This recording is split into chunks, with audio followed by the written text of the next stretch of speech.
So what are we talking about? They weren't their best though. I know, but I'm saying they were already on a path that was not going to lead to what I'm talking about. When they could have been on a path to lead to what I'm talking about, to where they may have come back in 2013 and won that shit. I think in 2015 is when all three of them would have been at the same point in their careers where you could say this is their prime. And if you develop them in that trajectory by 2015, I think the league changed already. Time out. You know why it wouldn't have? Because you're acting like the change in the league style was inevitable. It wasn't. It happened. Why? Why did it happen? Who changed it? The Warriors. Does that happen if the Thunder become what I'm talking about? Actually, let me take that back. Let me take that back. Let me take that back. You know who changed it? You know who really changed it? Even happen? Wait, Pharaoh. Tell me who changed it. It wasn't the Warriors, actually. It was a team before them that influenced the Warriors. Who was that? If you say the Houston Rockets influenced the Warriors, I'm the Spurs. The Spurs. Wait. I know we didn't start this episode talking about how you talking about Wemby now? Hold on. I know we didn't start the episode talking about how Pop had a quote from back then saying he hates threes, and you're about to tell me the Spurs are responsible for the 3-point evolution in the NBA? Are you laced? Don't be disingenuous. Are you laced? Don't be disingenuous, Pharaoh. What did I say alongside that? Alan, he told me not to be disingenuous. Alan, what did I say alongside that? Me not to be disingenuous. What did I say alongside that? I will say Paul also did say that's funny because they were the ones shooting mad threes at the time. So Pharaoh, don't be disingenuous. Time out. The Spurs are responsible for the 3-point evolution of the NBA. You want to stand on that? Yeah, to say they're responsible. You want to stand on that, Paul? Wait, Alan, do you want to stand on that? You said solely, right? Yeah, they're not. I said they're not solely responsible. Absolutely not. Even largely. They started it. I can't say it. They started it. Yo, if we are going to say that the Warriors were influenced by the Spurs, comments, please, 2014, please react to Paul telling us the San Antonio Spurs started the 3-point evolution of NBA basketball. The San Antonio Spurs are what shifted the NBA to shooting more threes in the NBA. Wait. Weren't they shooting? I am flabbergasted, bro. Wait a second. I am flabbergasted, bro. Didn't they shoot some of the most threes in the NBA in 2014? As a team, they did shoot a lot. Absolutely. So what are you talking about, Pharaoh? They influenced the Warriors. I think the Warriors took it up a level. But 2014, I don't believe what you're talking about is Westbrook turned into Dwayne Wade and Harden turned into Steve Nash and the Rat was Durant. I don't think that's beating the 2014. What did we say during our eras episode? The era and the style of playing is defined by who wins, right? By the winner, yeah. So if OKC does what I'm saying, and they beat and stomp out the 3-point shooting Warriors, just like how the Suns tried fast-paced, spaced shooting offense, and they ran into the Lakers, and that style died. That style died because it couldn't win. The Thunder would have ran to the Spurs and lost. And then they would have started running into the Warriors and lose. They beat the Spurs as babies. They beat the Spurs as babies. In 2014, wait, which was the best version of the Spurs, 2013 or 2014? They beat the Spurs to get to the finals. And the only reason they didn't do it again is because either Westbrook or Durant was hurt for the next 3 years straight. That's the only reason? And they traded Harden. Yes. Well documented. Listen, the Thunder were top seeds in the West all those years, and one of either Westbrook or Durant got hurt each time. The Spurs. Westbrook tore his meniscus. Kevin Durant broke his foot. Do we remember? Yes, absolutely. So, but I'm not going to say that's the only reason because the Spurs were that nice. But either way, they beat the Spurs. Yeah, Alan. We saw them beat the Spurs. And hold on. Wait a second. And part of the reason that the Heat became so dangerous is because Dwayne Wade got injured and they put a bunch of 3-point shooters around LeBron. Are you what? Yeah. What? Dwayne Wade was not a 3-point shooter. We know this. So when he got hurt, right? What did the offense become that made the Heat so dangerous in the finals? Pick and roll. And cuts. Correct. Not LeBron just driving to the paint, drive and kick. That was Incorrect. driving Incorrect. kick from Mike Miller, He- Ray he- Allen, No. even Mario Chalmers. No. Chris He did that Bosh? when he got to Cleveland. No, he did that when he got to Cleveland. He He became did that. more. Oh my gosh.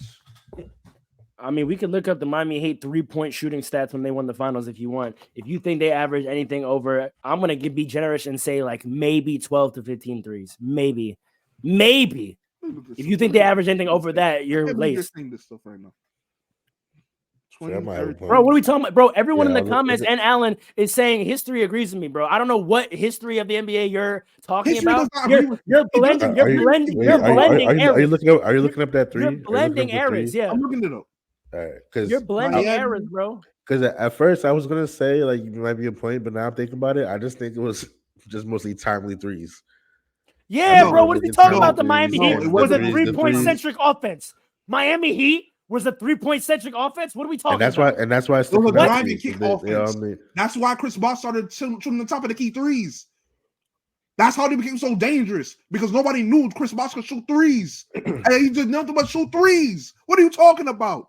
He did nothing but shoot threes. He was shot mad. Oh my gosh. Bro, you simplify your memory of things so much, bro. You I'm trying to find it. yes, they had great action with Chris Bosh shooting threes, and their offense became very dangerous once he could stretch to shoot threes. To say that the Miami Heat ran a 3-point centric offense is asinine. Asinine. A driving kick. Okay, but driving kick with the point being what? What do you mean? What the Where, point? being where, what? where did they where did they eat most? You're just naming an action. You're not talking about how scoring LeBron is done. James was driving. He sucked in the defense. How did they eat the most? From where was their offense predicated to score from? What do you mean? LeBron James. You got keep the telling me a ball. player. I'm asking you from a location on the court. Where did they produce the majority of their points? Where did they prioritize scoring on the court as an offense? I'm not talking about the action they ran. Where did they prioritize scoring from as an offense? I would say half and half the 3-point line and the paint. Half and half. Because LeBron, like I was saying, LeBron James was driving to the paint, living in the paint. He got the ball in the low post as well. He started to develop his post game as well. And then the defense would collapse. Dwayne Wade wasn't on the court. You had a 3-point shooter out there, probably Mike Miller or Shane Battier. And you would spray out to the 3-point line where they were shooting mad threes. This is a fact. Alan, is that wrong? I don't think it was as many threes as you're saying though, because I remember a lot of. Is that action not Alan, what it was predicated on? Paul, I want you to guess. I have the 2012 final stats right in front of me. How many threes as a team do you think 2012, no, 2013. Look at 2013. Because 2012 was different. 2012 was different. Miami. You looking up for you to make your point. You looking up to make. I'm talking about 2013. Look, I'm looking up 2013. Look, 2013. This is what I'm looking up. 2013. 2013. We talking about the shift. The shift in the NBA. Bro, I'm gonna lose my mind, bro. I'm gonna literally lose my mind. You bro. talking about 2012? I'm talking about 2013. Oh my god. I'm talking about 2013. So, wait, let me ask you a question. Alan, Can I ask you a question, Pharaoh? Alan, I have to gather myself. Can you deal with him for like 5 Well, minutes? no. Can I ask you a question, Pharaoh? Paul, if I respond to you right now, I'm gonna cuss you a bad word. Alan, deal with him for a second. I need a minute. I need to understand. What? Does Pharaoh believe if they were developed in the way that he believed they should have been developed, that they would have won in 2012? They would have won eventually. I don't know if No. In 2012. I don't think he would say was it Spurs? Was it Spurs that he won in 2012? the Heat beat the Thunder in 2012. So that's why I'm asking, does he believe they would have won in 20? I say no. They were not ready. So they got because they were still young at that. Right. So like now 2013. After. So this is my point, Adam. So now in 2013 now, when the Heat completely changes up their offense in the finals because Dwayne Wade was injured, right? And the Spurs got better. They started to elevate the level of the amount of threes they started to shoot in 2013. It started in 2013, right? I'm saying that I still don't believe that the Thunder would have beat the Spurs in that fashion, because the way that Pharaoh is imagining the Thunder is similar to the way that the Heat played with Dwayne Wade and LeBron, where LeBron wasn't going to be shooting as many mid-range and threes as KD was, but he's the go-to guy. He's the nucleus of the offense. And then you had a slasher just cutting off ball and all of that. And I'm trying to say that type of offense, we have selective memory, selective amnesia, really. That type of offense was not some type of over superpower offense at that time. Because when they won, Dwayne Wade wasn't there cutting like that in the finals. He was old and hurt. Exactly. He did get injured. Would Westbrook have been old and hurt? Would Westbrook have been old and hurt? Dwayne Wade wasn't even on the court. I don't think Dwayne Wade. He was old and hurt. He wasn't on the court because his play style didn't work. He was off the court because he was old and hurt. Agreed. And I'm still saying the play style would have worked. Still would have worked. I'm still saying that. They won 2 like that. They won 2 chips that way. No, they didn't. They won 1 that way. Oh my! All right. They won 1 that way. Dwayne Wade was hurt. Let me hear these 3-point stats. Let me hear these 3-point stats against your team that you talking about right now. Y'all can't be hanging like that. And now I need to know 3-point stats. I want Paul to guess. I'll go 2013 too, but just to my point, it was 2012, like I was talking about, who the Thunder would have developed into by 2012 and stomped out any transition. How many threes do you think they averaged as a team? How many a game threes do you think the Miami Heat attempted a game in the 2012 finals? What, 10, 12? I'll give you a number. 10, 12, what? I don't care about 2012. 13. Okay, all right. Look up 2013 for me, please. Literally, there was a whole narrative during the Miami Heat prime about how Dwayne Wade and LeBron James committed to not shoot threes. Like, do we forget that? They weren't shooting threes. Everybody else was. Chris Bosh started to shoot threes. I feel like you say what you say just to prove your point, because you know what I'm saying is true. Little Dwayne Wade was never a good 3-point shooter. LeBron committed to not shooting threes. Everybody around them started to shoot threes. And when Dwayne Wade got injured, you insert Shane Battier or Mike Miller, and now everybody's shooting threes because Chris Bosh started to shoot threes. To shoot 2 threes a game, maybe 3. Okay, that's a big deal at that era. That's a big deal. If you have a bunch of people shooting 2, 3, hold on. You remember that final game? How a bunch of people. You named 2 players that would put up 2. Mario Chalmers, Norris Cole, I think was there at that time. Shane Battier, Mike Miller, Chris Bosh. Okay, 2013. Guess how many threes they put up as a team? 15. In the finals? I'm talking about in the finals, by the way. Mm-hmm.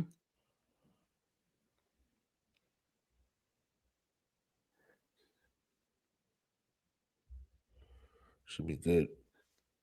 16, 17. Okay, thank you. They increased it. And then I'm sure in 2014, the Spurs were either at that level or increased it. The 3-point revolution started at this time. And then the Warriors elevated it. So you cannot come to me and tell me James Harden and Westbrook playing like Dwayne Wade is a championship contending a championship. I have a question. Paul, wait, hold on. Wait. I'm gonna crack his head. I'm gonna crack his mouth. I'm gonna wait. Time out. Alan, I'm going right there. Time out. I'm gonna crack his mouth. Go there. I'm gonna crack his mouth. Go. Who'd you say wasn't shooting threes? What do you mean? For the Heat during the 3-point revolution, who on the Heat right? wasn't not shooting threes? Who on the Heat was shooting threes and who wasn't shooting threes?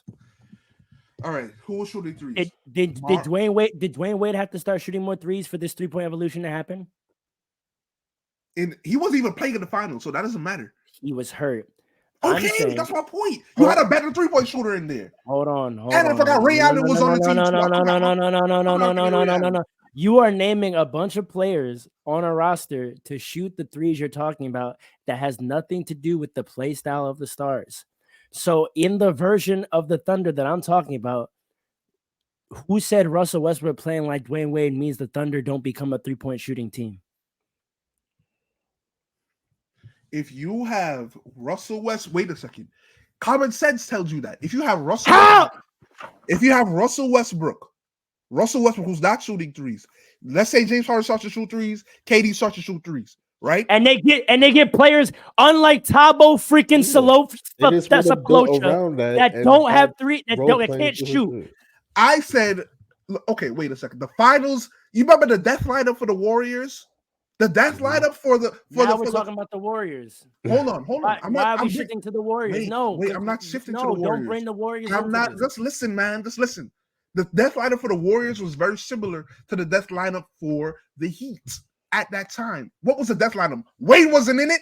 It was LeBron, Chris Bosh in the LeBron, Chris Bosh, Ray Allen, Mike Miller, and either Rashard Lewis or Shane Battier. LeBron with 4 shooters. Allen, tell me I'm lying. Was that the death lineup for real? That was the lineup that closed a lot of the games. In those, I remember those finals vividly. I remember that. They shot a lot of threes. He was surrounded by shooters. LeBron was the nucleus for that roster. And you keep saying LeBron committed and Dwayne Wade committed to not shooting because everybody else around him wasn't shooting threes. So LeBron would drive, he would draw 2 or dunk on somebody, and then pick. 2014, how many threes a game do you think the Spurs shot? I said either what was I said it was either 7, at least 17. 17, which is exactly as many as the Heat shot the year before. Right. And then the Warriors, I'm sure that in 2015 started to shoot more. The evolution was going that way with the 3-point shooting. You can't play like Dwayne Wade and then you can't have LeBron and Dwayne Wade on the court at the same time and think, oh, that's gonna be what was the novel thing about the Warriors style of shooting threes? What do you mean was a novel thing? What made the Warriors style different? So yes, there was Yes, there was an evolution. I'll concede this point. Yes, there was an evolution where as a team, offenses were geared more towards shooting 3. Absolutely. What was unique about the Warriors though? While they were doing the off ball, they were running floppy plays and what. That's one thing, but why? Why were they running different actions? Because who was shooting the threes? Stephen Curry and Klay Thompson. Their star players were the snipers. So that is what changed basketball. I agree with you. Time out. But I agree with that. Let me roll. I know you do, which is why once again I feel like you've missed the plot of what. Okay, go ahead.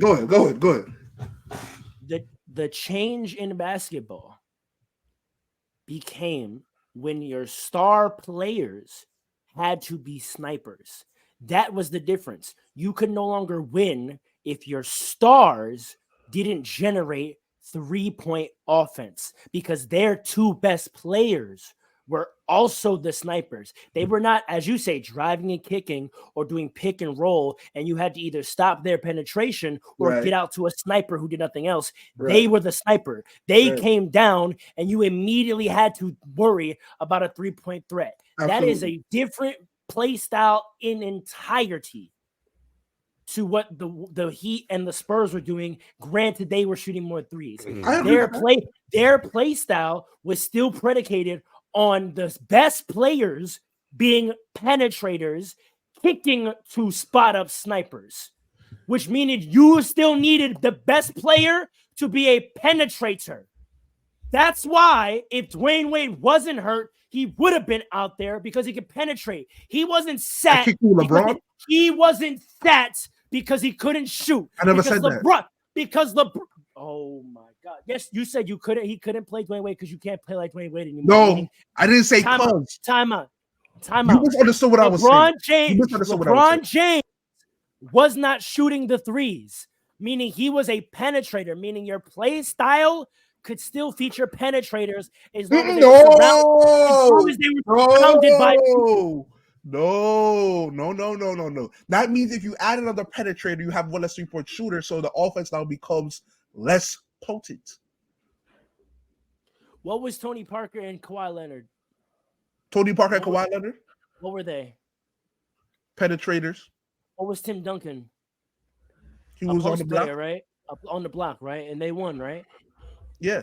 Because they had shooting around people that drew paint attention, right? Let me look at Kawhi's 3-point shooting. You got me tight, bro. You got me tight, bro. You got me tight. The IG comments understand what I'm saying. The YouTube comments understand what I'm saying. I don't know what I'm saying. Before the Warriors, you needed 2 to 3 guys that could draw paint attention and then kick to a surrounding of shooters. The 2 errors the Thunder made were, one, they didn't develop their stars that way, and they failed to surround their stars with shooters. If they had developed Russell Westbrook into a Dwayne Wade style player and surrounded them with shooters, they would have won. Hold on. Kawhi Leonard, game 1, 2014 NBA Finals, 66% from 3. Game 2, 66%. How many? It was like 2 for 3. How many 2 for 3, 2 for 3, 3 for 6, 1 for 3. How many threes does Clay and Steph shoot a game? I agree that they elevated the 3-point. Of course. I don't disagree with that. It's the X and O's. The difference in play style was that their star players were looking to shoot from 3, and Kawhi they got Leonard off of that. Was the star players for the Heat and the Spurs were not looking to shoot threes. Of course not. They were looking to penetrate and draw attention and get threes off of kickouts once they collapsed the defense. Listen, hold on. The reason I looked up Kawhi Leonard's 2014 Finals 3-point shooting is because I remember watching and thinking everybody except for Tim Duncan, I give you Tim Duncan and Tony Parker were shooting Say them again. Say them again. Tell me Kawhi's games again. Game 2 for 3, 2 for 3, 3 for 6, 1 for 3, 3 for 4. He had one. He shot his worst 3-point shooting was 33% and then 50. He had 2 games of 2 for 3. I don't want to hear about percentages. 1 game of 3 for 4. Because the point is, my point is, he was a threat. He was a threat. He was a threat. He was a threat. He was a threat. That's my point. That matters. Dwayne Wade was not a threat from 3. Was Kawhi Leonard even? Kawhi was not the Dwayne Wade in that team. Thank you. He was one of the snipers. He was one of the spot up guys. Yeah, he was one. Kawhi Leonard was the spot up guy. Of course, but who's the Dwayne Wade? Tony Parker. Yeah. So was Tim Duncan. The LeBron. And Miles Ginobili was also what? A penetrator. See, it's hard to compare because what are we talking about? Tony Parker was the ball dominant guy on that team. Oh my like God. a LeBron. It was Spurs offense. What are you talking about? Ball dominant. It's Spurs offense. Tony Parker. You keep every time I disprove your point, you try to shift to something else. I am telling you, it all comes down to this. Those 2 teams at that time in the era had their best players were guys that collapsed the defense into the paint, and then they were surrounded by shooters. So all I'm saying is OKC could have built a team where their 2 guys were guys that collapsed the paint, and they could have been surrounded by shooters. And all I'm saying is that it could have looked different if they had developed Russell as a 2-guard slasher like Dwayne Wade, and James Harden could have been. And it wouldn't have won a chip. You can say that, but that doesn't refute any of the argument that I'm saying. And we can end. If they don't win a chip, hold on, no. I'm not going to let you do that. What are they? I'm not going to let you do that. Now you're trying to simplify the argument to have a point to end on that's undebatable, and you're going to ignore. You're going to ignore. Yes, because I see what you're about to do. You're going to ignore the whole discourse we just had to then reduce the foolishness. No.